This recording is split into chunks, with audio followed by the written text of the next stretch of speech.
Hello everyone, this is एहसान sir. तो आप लोग कैसे? उम्मीद करता हूँ कि आप लोग अच्छे होंगे। तो जितने भी बच्चे क्लास 10th का एग्जाम दे चुके हैं और वो साइंस पढ़ना चाहते हैं, ठीक है, और साइंस जैसे स्टार्ट करने वाले हैं बच्चे, तो वो फिजिक्स अगर पढ़ना चाहते हैं या केमिस्ट्री पढ़ना चाहते हैं तो उनको समझ में नहीं आता कि क्या पढ़ना है। कोई बच्चा नीट की तैयारी कर रहा है, कोई मेडिकल की तैयारी कर रहा है, कोई बच्चा बीसीसी का एग्जाम की तैयारी कर रहा है, जैसे बीएससी नर्सिंग वगैरह का, ठीक है, या कोई बच्चा पैरामेडिकल का एग्जाम की तैयारी कर रहा है। तो कोई मेडिकल कोर्स का तैयारी कर रहा है या इंजीनियरिंग का तैयारी कर रहा है जहाँ फिजिक्स और केमिस्ट्री की जरूरत पड़ती है, तो बच्चा पढ़ना स्टार्ट करेगा अभी। जैसे कोई बच्चा अभी 11th में आया तो 11th अभी, क्योंकि बच्चे अक्सर जो है क्लास 10th वाले बच्चे जो, जैसे मान लो कि 400 नंबर लिया है, कोई 450 नंबर लिया है, कोई 450 लिया, 350 लिया, उसका सीना चौड़ा रहता है, ऐसे करके एकदम सीना चौड़ा रहता है, हम सारा दुनिया में हम सबसे ज्यादा हम ही जानते हैं। उसको लगेगा कि सारी दुनिया में सबसे ज्यादा हम ही जानते हैं, ओके, जो 450 नंबर ले आता है। लेकिन ठहरो ठहरो बेटा ठहरो, ठीक है, ठहरो बेटी। सबसे इंपॉर्टेंट है कि जितना तुम पढ़े हो ना क्लास 10th में, जितना पढ़े हो ना, ओके, जितना साइंस तुम पूरा फिजिक्स केमिस्ट्री बायोलॉजी मिला के पढ़े हो, यहाँ पर फिजिक्स का एक चैप्टर है, ओके।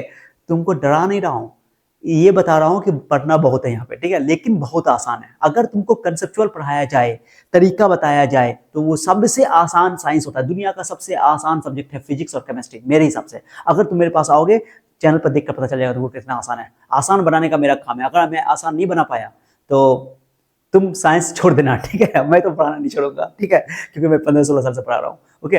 तो इसलिए तो कल से हम लोग सुबह में 8 बजे आप लोगों के लिए फिजिक्स का बेसिक स्टार्ट कर रहे हैं, केमिस्ट्री का बेसिक स्टार्ट कर रहे हैं, यानी कि साइंस का बेसिक स्टार्ट कर रहे हैं। अगर तुम 11th में पहली बार आए हो, साइंस स्टार्ट करने वाले हो, तो तुम पहला चैप्टर नहीं कि सर्च करके एकदम यूट्यूब पे गए, फिजिक्स का पहला चैप्टर 11th क्लास, कभी जिंदगी में समझ नहीं आएगा। केमिस्ट्री का पहला चैप्टर, केमिस्ट्री तो थोड़ा मोड़ा समझ में आ जाएगा, लेकिन फिजिक्स समझ नहीं आएगा। तो फिजिक्स को, केमिस्ट्री को या साइंस को पढ़ने का तरीका अलग होता है। तो हम लोग अपने एक्सपीरियंस के आधार पे कुछ टॉपिक सेलेक्ट कर चुके हैं। अब मैं गारंटी बोल रहा हूं कि ये 8 टॉपिक है आपका, ये 8 टॉपिक है। ये 8 टॉपिक कौन है वो आगे बताने वाला हूं। ये 8 टॉपिक तुमने अगर पढ़ लिया तो 11th के 12th के साइंस में कभी दिक्कत होने वाला नहीं है, इस बात की मेरी गारंटी है, ओके। एक 8 टॉपिक है और एक बताता हूं कौन कौन टॉपिक आके देख लो। बेसिक साइंस हम इसको बोलेंगे, क्योंकि ये फिजिक्स में भी काम आता है, केमिस्ट्री में भी काम आता है। एक है साइंटिफिक नोटेशन, ओके, जिसमें हम लोग 10 के पावर में डील करते हैं, पढ़ाएंगे इस टॉपिक को, ओके। एक है एसआई प्रीफिक्सेस, जो तुम लोग सुने होगे, milli, micro, nano, pico, femto, million, trillion, ये सब सुनते हो ना, सारी बातें, ओके। मेगा, टेरा, वो सब बताएंगे। Order of magnitude, rounding off, okay, significant figures, Greek alphabets, alpha, beta, gamma, delta, सारा चीज अभी क्लियर कर देंगे तुम्हारा, okay. Rules of writing SI note, SI note को लिखने का तरीका होता है, नियम होता है। मीनिंग ऑफ प्रोपोर्शनलिटी साइन, ये तुमने अगर पढ़ लिया, ये साइंस का बेसिक है। ये कोई किताब में कोई चैप्टर नहीं है, ये हमने अपने अनुभव के आधार पे ये डिजाइन किया है आपके लिए, ओके। ये तुमको कहीं नहीं मिलेगा, ये हमने अपने अनुभव के आधार पे डिजाइन किया है। एक जगह मैं पूरा पढ़ा दूंगा, तुमको फिजिक्स में भी दिक्कत नहीं होगा, केमिस्ट्री में भी दिक्कत नहीं होगा, इवन मैथमेटिक्स में भी दिक्कत नहीं होगा, ओके।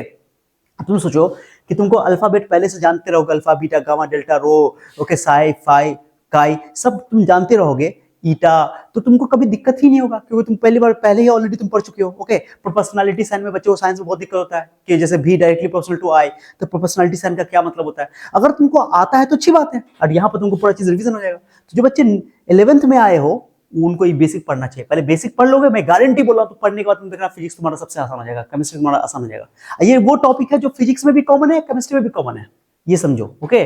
चलो, ये टॉपिक हो गए, ये पढ़ना है। उसके अलावा बेसिक मैथमेटिकल टूल्स, ये मैथमेटिकल टूल्स फिजिक्स में भर भर के यूज होंगे।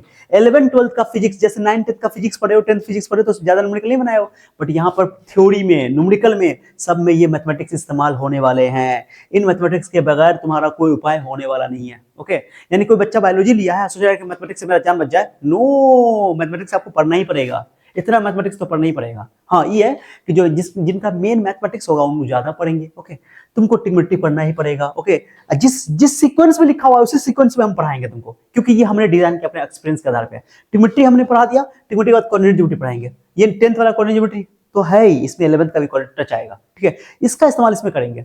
फिर कोऑर्डिनेट ज्योमेट्री के बाद फंक्शन पढ़ाएंगे तुमको, फंक्शन और ग्राफ, इसका यूज इसमें होगा, ठीक है। उसका हम तुमको मोशन पैरामीटर पढ़ाएंगे, स्पीड, वेलोसिटी, डिस्टेंस, डिस्प्लेसमेंट, वो पढ़ाएंगे, जबकि चैप्टर में मोशन में पढ़वे करोगे। फिर मैं यहाँ पढ़ाऊंगा, पूछोगे सर क्यों, क्योंकि इसका यूज करके मैं कैलकुलस का तुमको मतलब समझाऊंगा, कैलकुलस का मतलब समझाऊंगा कि एवरेज वेलोसिटी, इंस्टेंटेनियस वेलोसिटी क्या होता है, एवरेज वेलोसिटी, इंस्टेंटेनियस वेलोसिटी का क्या मतलब है। तो वो ये पढ़ाने के बाद मैं तुमको कैलकुलस का इस्तेमाल करके बताऊंगा कि कैसे वो कैलकुलस का उद्गम होता है, कैलकुलस का ओरिजिन कैसे होता है। तो ये कैलकुलस में डिफरेंशिएशन, इंटीग्रेशन, इसके बगैर तो फिजिक्स अधूरा है। उसके बाद वेक्टर, ये सारी चीज पढ़ने के बाद तुमको फिजिक्स देखोगे एकदम खच खच खच खच फिजिक्स को सॉल्व करोगे। और जो बच्चे नीट वाले हो, जो जिनको फिजिक्स से बहुत डर लगता है, ये टॉपिक पढ़ने के बाद मैं गारंटी बोला, ये 8 टॉपिक और ये बेसिक मैथमेटिकल टूल्स में 7 चैप्टर, ओके, ये पढ़ने के बाद आपका फिजिक्स बहुत ही गर्दा होने वाला है। और ये मैथमेटिक्स केवल फिजिक्स में काम नहीं आता है, फिजिक्स में तो काम आता ही आता है, केमिस्ट्री में भी काम आता है। ये जो कैलकुलस पढ़ोगे, कोई इतना बच्चा बोलता है कैलकुलस तुमको केमिस्ट्री में भी काम आएगा, फिजिकल केमिस्ट्री के अंदर काम आएगा। यही मैथमेटिक्स वीक होता है तो फिजिक्स बच्चों का वीक होता है, नीट अटकता है। 90% बच्चों का फिजिक्स की वजह से नीट अटकता है, नीट नहीं निकलता है। रीजन यही है, मैथमेटिकल टूल्स। इसको सही से मैं पढ़ाने वाला हूं।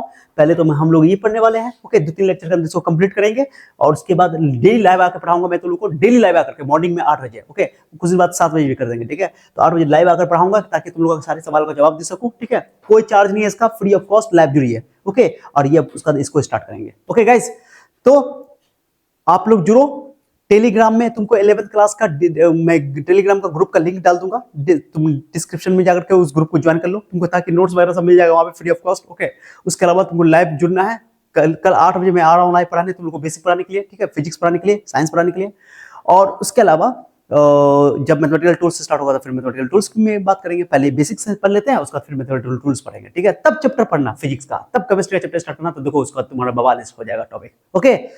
तो मिलते हैं गाइस अगले वीडियो में, यानी कि अगले चैप्टर लेक्चर में, और उसमें चैप्टर स्टार्ट करते हैं, ओके। तब तक अपना ख्याल रखो। और कोई जानकारी चाहिए, कोई कुछ पूछना है तो कमेंट के जरिए पूछो। और वीडियो वगैरह सब जो है तुमको सारा वीडियो मैं एक जगह इस डिस्क्रिप्शन में डाल दूंगा, ओके। मैंने तुमको पुराना वीडियो सब देखना है तो देख सकते हो, अदरवाइज मैं तुम्हें लाइव आकर पढ़ाऊंगा तो लाइव में तुम अपना डाउट क्लियर कर सकते हो, ओके। तब तक के लिए अपना ख्याल रखो, आराम करो। और 11th को हम लोग मिल करके एकदम मचाने वाले हैं। 11th में साइंस को एकदम इजी करने वाले हैं, सबसे आसान करने वाले हैं, ओके, हमारे साथ, okay. So thank you so much for your time, see you then, bye, that's all, okay, take care guys.